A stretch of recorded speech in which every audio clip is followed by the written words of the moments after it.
자, 오늘 사도행전 강의 23번째 시간입니다. 사도행전 강의 23번째 시간. 소제목은 깊은 울림, 나도 사람이다. 자, 우선 본문을 같이 볼까요?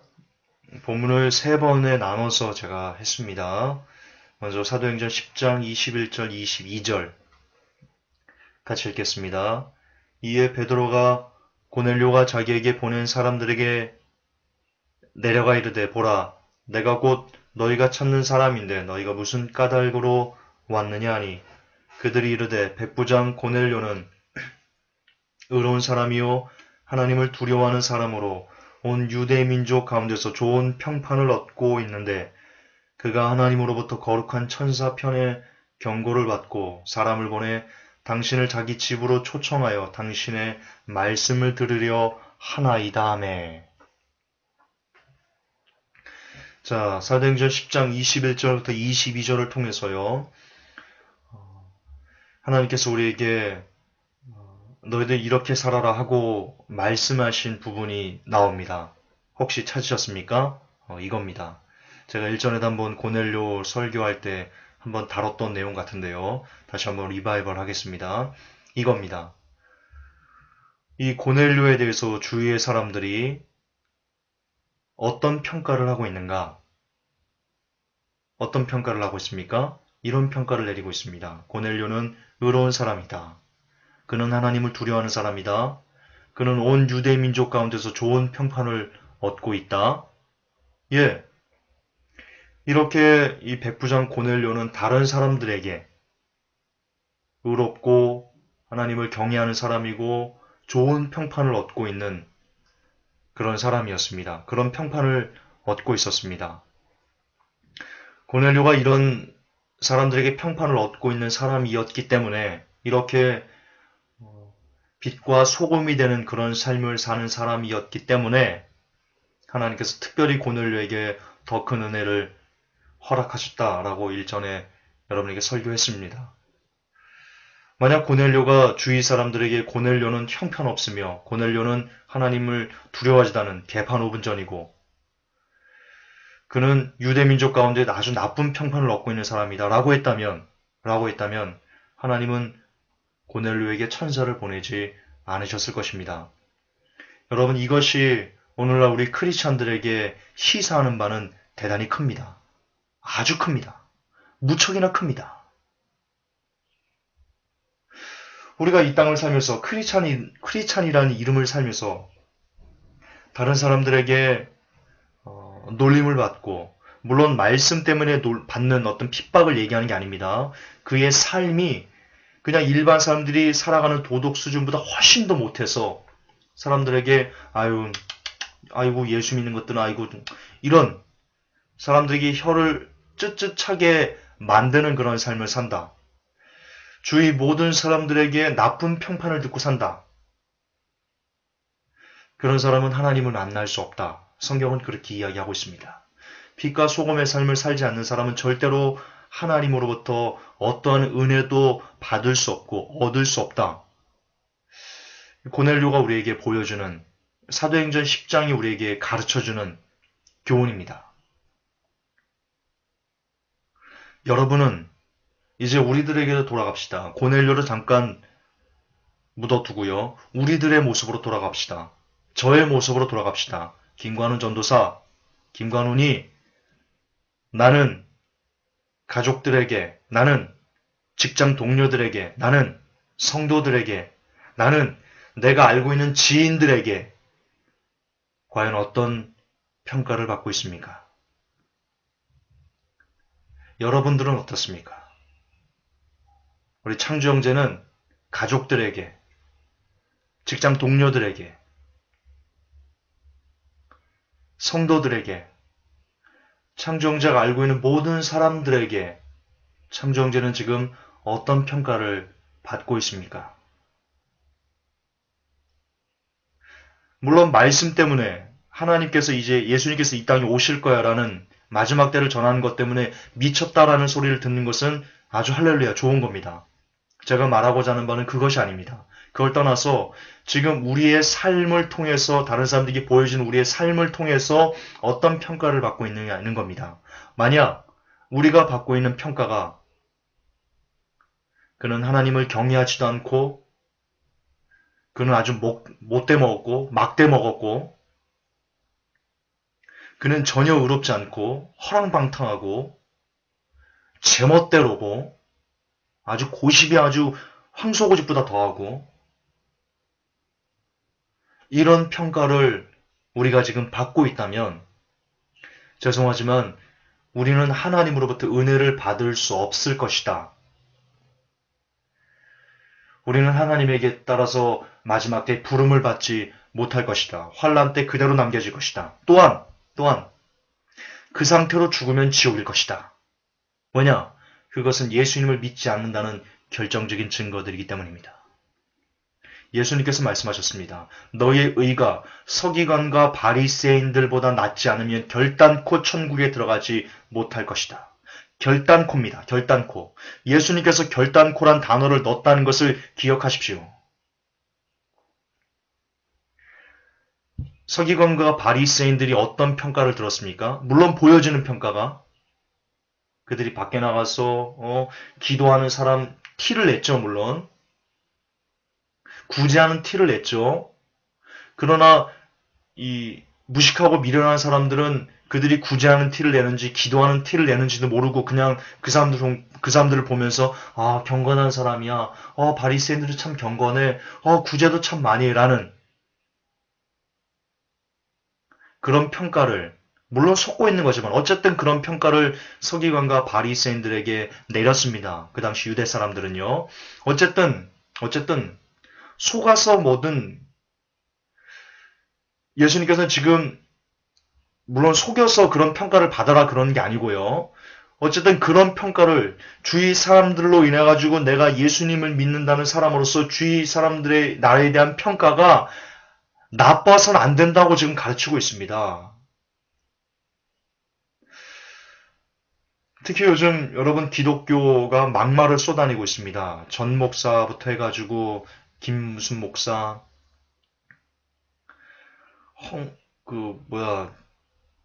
많죠. 지금 이 세월호 사건 관련해서 막말을 쏟아내는 분들 있죠. 여러분 절대로 그들은 하나님의 사람이 아닙니다. 주위 사람들이 그들의 말을 통해서 그들을 어떻게 평가하고 있습니까? 목내기라고 평가하고 있습니다. 목내기 무슨 뜻인지 아시죠? 목사 쓰레기의 그 합성어가 목내기입니다. 그들의 말을 통해서 그들이 목내기가 되어가고 있습니다. 주위 사람들이 그들을 목내기라고 목사 쓰레기라고 평가를 하고 있습니다. 어떻게 그런 평가를 받는데 하나님의 사람일 수 있겠습니까? 오늘날 고넬료가 다른 사람들이 고넬료는 쓰레기야라는 평가를 들었다면 어떻게 하나님께서 고넬료에게 은혜를 줄 수 있었겠습니까? 그러지 않았습니다. 고넬료는 그렇게 살지 않았습니다. 크리스찬들은 그렇게 살아서는 아니 됩니다. 그렇습니다. 우리는 주위 사람들에게 의롭다는 평을 들어야 됩니다. 그런 삶을 살려고 정말 몸부림치셔야 됩니다. 특히 누구에게 우리는 의롭다는 평을 들어야 됩니까? 가장 가까운 이웃인 가족들에게 그런 평을 들어야 됩니다. 여러분 안에서 새는 바가지는요 반드시 밖에서도 셉니다. 반드시입니다. 이거는. 따라서 가장 가까운 이웃에게조차 좋은 평가를 받지 못한다면 밖에서 진정으로 다른 사람들에게 좋은 평가를 받지 못할 뿐만 아니라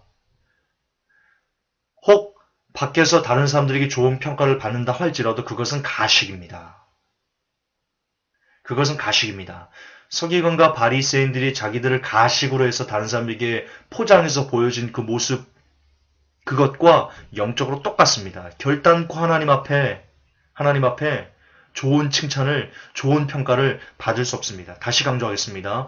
여러분들이 지금 가족들에게 좋은 평판 가족들이 여러분을 보면서 우리 아버지는 참 의로우셔. 우리 아버지는 참 좋으셔. 우리 아버지는 참 하나님을 경외해. 혹은 우리 어머니는 참 의로우셔. 우리 어머니는 참 하나님을 경외해.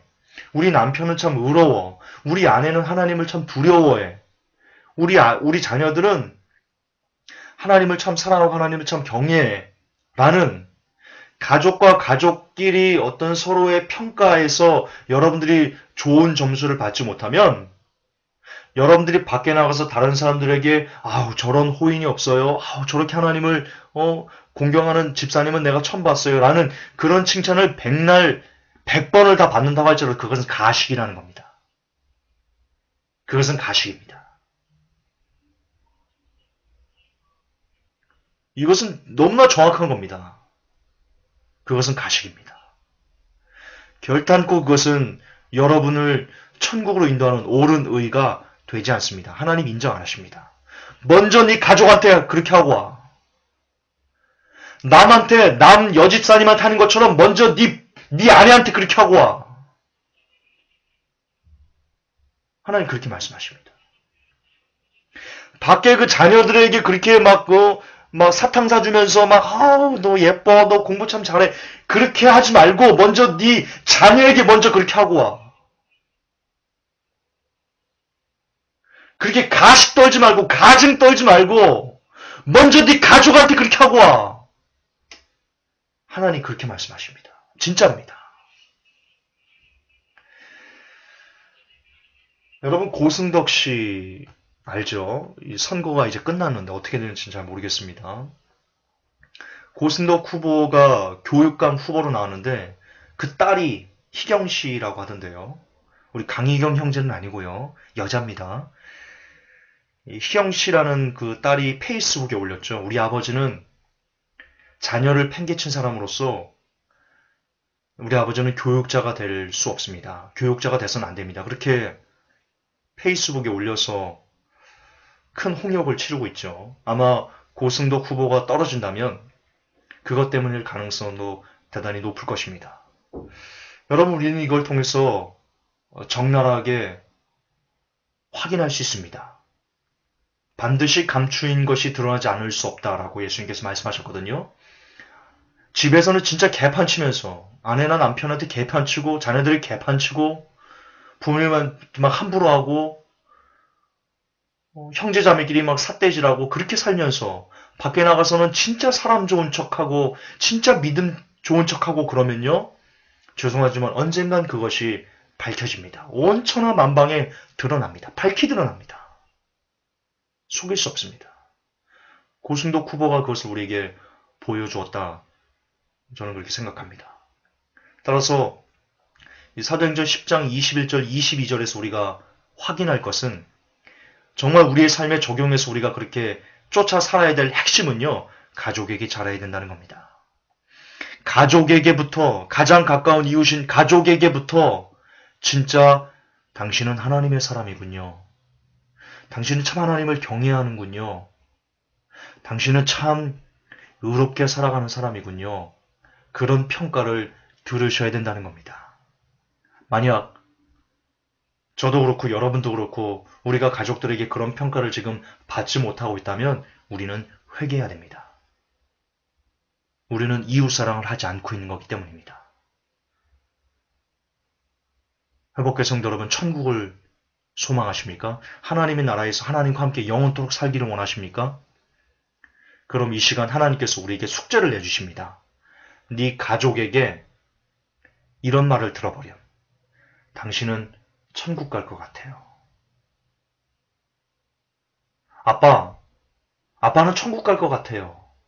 엄마는 천국 갈 것 같아요. 아들, 딸들아, 자녀들아, 너희들은 천국 갈 것 같다. 형, 누나, 오빠, 동생, 가장 가까운 그 가족들에게 당신은 천국 갈 것 같아요. 라는 그런 평가를 듣고 오려무나 그러면 내가 너를 데려갈게. 그러면 내가 너를 휴거시켜 줄게. 그러면 내가 너를 천국에서 너와 영원히 함께 살도록 할게. 사도행전 10장 21절 22절은요. 우리에게 지금 그렇게 유혹하고 있는 겁니다. 단순히 백부장 고넬료는 의로운 사람이 하나님을 두려운 사람이다. 온 유대 민족 가운데서 좋은 평판을 얻고 있다. 단순히 이게 아니고요. 솔직히 고넬료가 중요한 거 아니지 않습니까? 우리가 중요한 거지 않습니까? 고넬료는 고넬료 나름대로 살아가지고 천국 갔겠죠. 천국 가면 만날 수 있겠죠. 이제 우리가 천국 갈 차례이지 않습니까? 고넬료는 이미 갔으니까. 예. 우리가 가서 고넬료에게 가서 얘기해야죠. 자, 우리 창조 형제가 그렇게 살아서 천국 갔다가 봅시다. 그럼 고넬료에게 이렇게 말씀해야 됩니다. 고넬료 형님, 고넬료 할아버지라고 그래야 되나? 그냥 형님 합시다.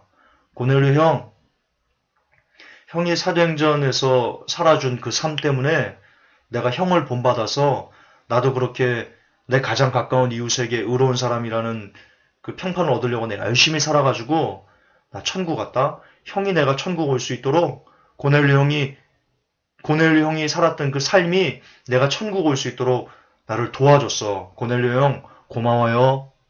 고마워요 고넬료 형. 그렇게 인사해야 되지 않습니까? 인사해야 됩니다. 고마운 건 고마운 겁니다. 물론 모든 영광은 하나님께서 받으셔야 되죠. 그러나 그 가운데 고넬료가 쓰임받은 것은 쓰임받은 거지요. 그가 이렇게 살아줬으니까요. 천국 백성으로서의 모범된 삶을 그가 살아줬으니까요. 감사한 겁니다. 다시 강조합시다. 우리에게는 의무가 있습니다. 우리의 가장 가까운 이웃인 가족에게 칭찬을 들어야 되는 의무. 오늘부터 그 의무를 우리 열심히 수행해 나갑시다. 자, 두 번째입니다. 사도행전 10장 24절입니다. 그 다음날 그들이 가이사라에 들어가니라. 고넬료가 자기 친척들과 가까운 친구들을 함께 부르고 그들을 기다리더라. 저는 여기서 또 고넬료의 참 좋은 고넬료 형님의 너무나 아름다운 마음 그리고 영혼을 사랑하는 마음을 새삼 느낄 수 있습니다. 자, 24절에 지금 뭐라고 되어 있냐면요. 자, 천사를 만난 것은 고넬료 혼자입니다. 그렇죠. 근데 지금 고넬료가 자기 혼자 만났어요. 그분 혼자 만났어요. 그런데도 지금 누구를 다 불렀습니까? 친척들 불렀고요. 가까운 친구들 불렀고요. 그리고 같이 기다렸어요. 우리는요, 어떤 은혜를 받으면 나 혼자 누리려고 해요. 귀한 거니까요. 고넬료는 그러지 않았어요. 같이 누리려고 했어요. 여러분, 이 마음이 되게 중요한 거예요. 뭔가 좋은 것을 내가 얻으면 사람들은 심보가 못 돼가지고 이거 나만, 다른 사람 모르게 나만.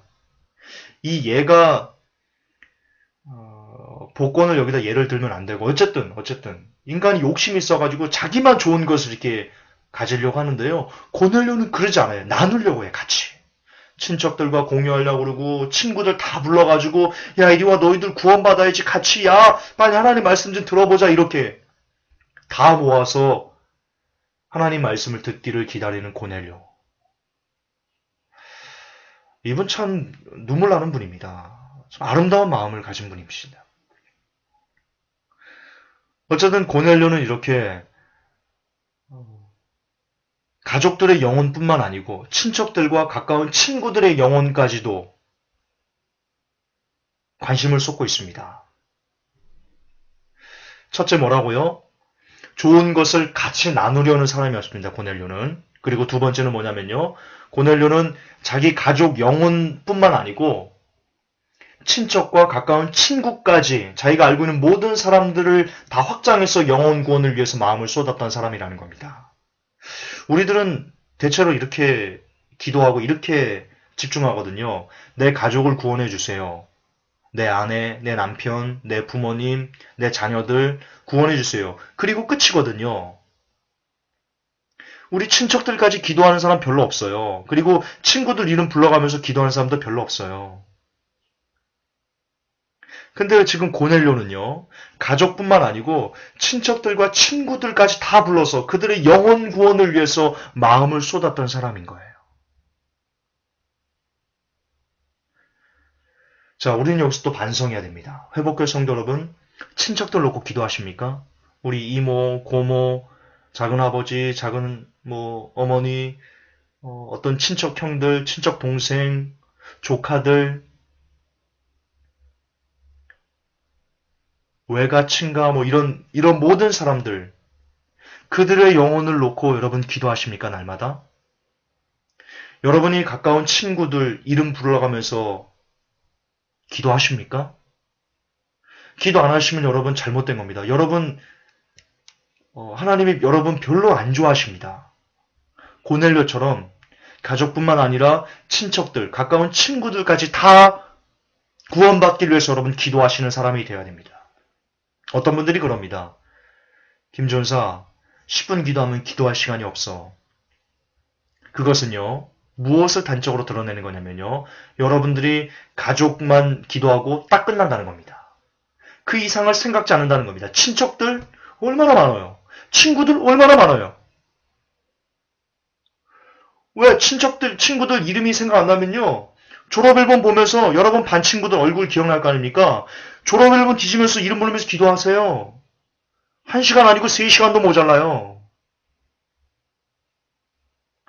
기도할 게 얼마나 많은데요. 미치도록 많아요. 여러분이 알고 있는 사람들, 지금까지 사회생활하면서, 직장생활하면서 알고 있던 사람들, 얼마나 많아요, 기도할 사람들이. 우리 가족만, 내 영혼만 천국 가면 끝이에요? 에브리싱 오케이예요? 그럼 친척들은 지옥 가도 돼요? 친구들 지옥 가도 돼요? 그 무슨 법칙이에요, 그게? 그 지옥의 법칙이죠, 지옥의 법칙. 친척들 위해 기도하셔야 돼요. 친구들 위해 기도하셔야 돼요. 여러분 아는 지인들을 위해 기도하셔야 돼요. 하나님, 저들을 불쌍히 여겨주세요.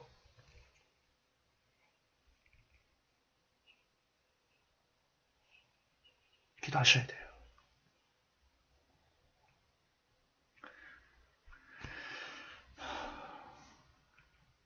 여러분, 성경에는요, 친척을 돌아보지 않는 자를 하나님께서 이렇게 평가하십니다. 디모데전서 5장 8절에요. 누구든지 자기 친족, 특히 자기 가족을 돌아보지 아니하면 믿음을 배반한 자요, 불신자보다 더 악한 자니라. 물론 자기 가족 영혼을 위해서 살라고 그렇게 나오는데요. 여기든지 특히 바로 앞에는요, 자기 친족, 예, 친척들 얘기하는 겁니다. 그들 돌아보지 않으면 불신자보다 악한 자랍니다. 자, 회복교 성도 여러분, 우리는 가족 구원 중요합니다. 특히 가족 구원을 위해서 기도하라고 지금 디모데전서는 얘기하고 있습니다. 특히 가족 구원, 그리고 친척, 친구, 여러분이 아는 모든 지인들, 나아가 한국교회 성도들, 나아가 이 지구상에 있는 모든 사람들의 영혼을 위해서 기도해주는, 그렇게 우리의 기도의 분량이 확장되어야만 합니다. 그럴 수 있는, 그렇게 기도의 지경이 넓혀지는 야베스의 기도의 본질이 그겁니다. 지경을 넓혀 주옵소서. 영적인 비밀이 뭐냐면요, 우리의 기도의 지경을 넓혀 주옵소서입니다. 그동안 나만 위해서 기도했던 것을 이제 벗어나서 내 가족, 그것을 벗어나서 친척, 벗어나서 친구, 벗어나서 내가 전혀 모르는 사람들, 벗어나서 온 인류를 위해서, 온 인류의 영혼들이 망하지 않게 해달라고, 할 수만 있으면 하나님 그들을 기억해달라고, 살려달라고, 그렇게 기도의 지경이 넓혀지게 없어서라고 기도할 때 하나님께서 그 기도를 응답하시는 겁니다. 야베스 기도의 영적인 의미입니다. 어쨌든 우리는 그렇게 기도의 지경을 크게 넓히는, 그래서 하나님 마음을 시원하게 해드리는 그런 사람들이 되어야 될 것입니다. 자, 마지막 세 번째입니다. 사도행전 10장 25절, 26절이요. 베드로가 들어올 때 고넬료가 그를 맞이하며 그의 발 앞에 엎드려 그에게 경배하거늘 베드로가 그를 일으키며 이르되 일어서라, 나도 사람이라 하거늘. 자, 여기서 저는 두 가지를 여러분들에게 함께 나누고 싶습니다. 성도와 그리고 목회자와의 관계에서요, 두 가지의 미덕이 존재해야 됩니다. 공존해야 됩니다. 뭐냐면요, 성도는 목회자를 존중할 줄 알아야 됩니다. 고넬료가 베드로를 보고 그 앞에 엎드려서 존중의 의를 표했듯이 성도들도 말씀을 전하는 사람에게 존중하는 그 마음을 가지셔야 됩니다. 또 하나의 미덕은 뭐냐면요. 겸양, 겸손의 미덕을 가져야 됩니다. 고넬료가 엎드려 그에게 경배하려고 할 때, 그런 극도의 존중을 보이려고 할 때 베드로가 그를 일으켰습니다. 그리고는 말합니다. 하지 마십시오. 나도 사람입니다. 이런 성도가 목회자를 함부로 대해서도 안 되고, 그리고 목회자는 성도 위에 군림해서도 안 되는 이런 존중과 겸손, 겸양의 미덕이 공존할 때 그 교회는 건강할 수 있을 것입니다. 거듭반복하지만 성도는 목회자를 존중할 줄 알아야 됩니다. 반면 목회자는 성도의 존중을 거부할 줄 알아야 되고, 그리고 그 성도에게 나도 사람입니다 라고 그렇게 진짜 깊은 마음에서 우러난 나도 사람이다, 나도 똑같습니다, 나도 구원받아야 될 불쌍한 영혼입니다 라고 말할 줄 아는 그런 겸손이 반드시 있어야만 합니다. 이것 없이 성도가 담임 목회자를 함부로 대한다거나 옳지 않습니다. 반면 목회자가 성도보다 더 높은 곳에 있다고 착각하는 것 역시 둘 다 옳지 않은 겁니다. 우리에게는 고넬료의 섬김과 그리고 베드로의 겸양이 모두 필요합니다. 그러나 오늘날은 성도는 목회자를 지나치게 존중하고 있고, 그래서 신 받듯이 떠받들고 있고, 반면 목회자는 겸양이 사라져서 그것을 당연하다는 듯이 받아들이는 시대. 그렇지, 내가 당신들보다 위에 있는 사람이지 라고 그렇게 군림하려는 그런 경향이 굉장히 깊이 새겨진 것 같습니다. 교회 안에서. 그러나 그런 분들에게 오늘 사도 베드로가 얘기하는 이 깊은 울림, 나도 사람이다. 이 한마디가 던지는 울림은 오늘날 성도 위에, 성도 머리 꼭대기에 올라서려는 목회자들에게 타산지석이 되어야 될 것입니다. 베드로 사도조차 이렇게 얘기합니다. 나도 사람이다. 하물며 베드로 사도의 발끝에도 미치지 못하는 우리들이 성도 위에, 성도 머리 꼭대기에 올라타려고 하는 것이 얼마나 가당치 않은 일인가, 얼마나 험한 일인가, 얼마나 안타까운 일인가. 부디 베드로 사도의 한마디를 귀 기울여 드렸으면 좋겠습니다. 그렇습니다. 목회자는 특별한 존재가 아닙니다. 베드로는 말합니다. 나도 사람이다. 그렇습니다. 목회자는 특별한 존재가 아닙니다. 그렇습니다. 성도는 미천한 존재가 아닙니다. 목회자에 비해서 미천한 존재가 아닙니다. 목회자도 성도도 모두 나도 사람입니다. 그렇게 우리는 하나님 앞에 똑같은 평등을 가진 존재들입니다. 베드로가 나도 사람이다라고 말하는 것은 또 하나 이것도 있습니다. 교회 내에 가난한 사람이 있습니다. 부자도 있습니다.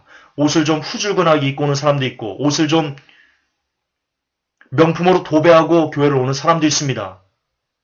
우리 안에 인간적인 관점으로 그들을 구별합니다. 가난하고 옷을 좀 못 입고 오는 그런 사람들은 은연중에 미천한 사람이라고 생각하고, 명품으로 도배하고 온 사람들은 특별한 사람이라고 생각하고, 교회에 올 때 벤츠를 타고 오는 사람은 특별한 생각으로, 특별한 존재라고 그렇게 느낌을 갖고, 교회에 올 때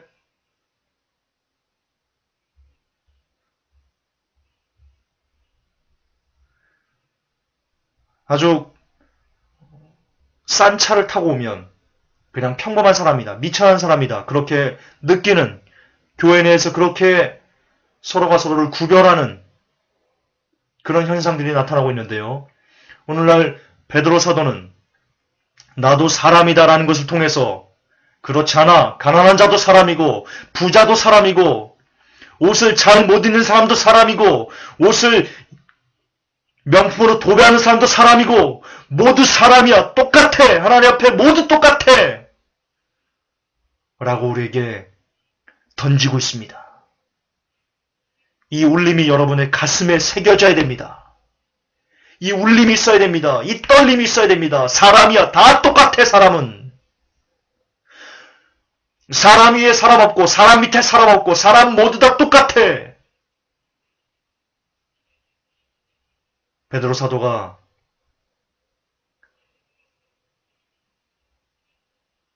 우리에게 던지는 정말 소중한 교훈입니다. 회복교 성도 여러분, 살면서 다른 사람들을, 물론 저는 죄를 용인하라는 말이 아닙니다. 말씀을 벗어난 사람들까지 품어라. 동성애를 옹호해, 그런 얘기하는 거 아닙니다. 어떤 의미인지 아시죠?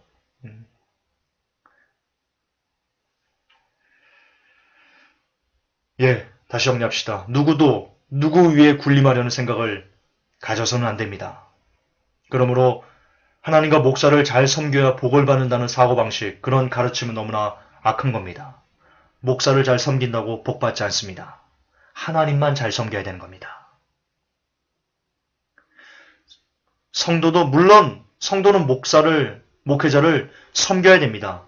그러나 똑같이 목회자도 성도를 섬겨야 됩니다. 왜냐?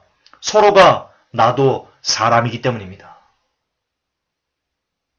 그렇게 우리는 서로가 서로를 섬기고 서로가 서로를 높여주며 서로가 서로를 봉사하고 서로가 서로에게 봉사하고 서로가 서로를 존중하는 똑같은 나도 사람입니다. 그러므로 우리가 특별하게 높여야 될 존재는 오직 하나님 한 분뿐입니다. 그 자리에 사람을 놓아서는 안 됩니다.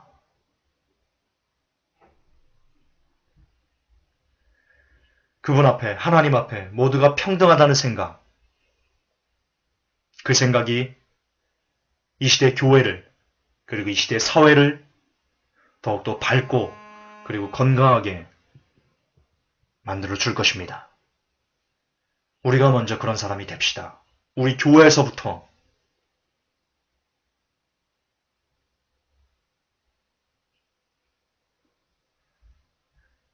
그렇게 서로가 서로 위에 높아지지 아니하는 그런 삶을 살아가는 모든 회복교회 성도 여러분 되시기를 예수님의 이름으로 부탁합니다.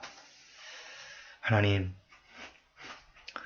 오늘날 베드로 사도의 한마디, 나도 사람이다. 거기에서 울리는 울림이 있었습니다. 너무나 깊은 울림이 있었습니다. 그렇다. 아무도 사람 위에 군림할 수 없으며 아무도 사람 밑에 깔아뭉갤 수 없다. 사람 위에 사람 없고 사람 밑에 사람 없다. 우리는 하나님 앞에 모두 다 평등하다. 라는 울림이 한국교회에 더욱더 많이 울려 퍼져서 더 이상 목사가 성도들 위해 군림하려는 그런 잘못된 안타까운 일들이 벌어지지 않을 수 있도록, 그리고 성도 역시 목회자를 지나치게 숭배하는 그런 안타까운 일이 발생하지 않을 수 있도록 하나님 도와주시옵소서. 우리 주 예수님의 이름으로 기도하옵나이다. 아멘. 주님 감사합니다.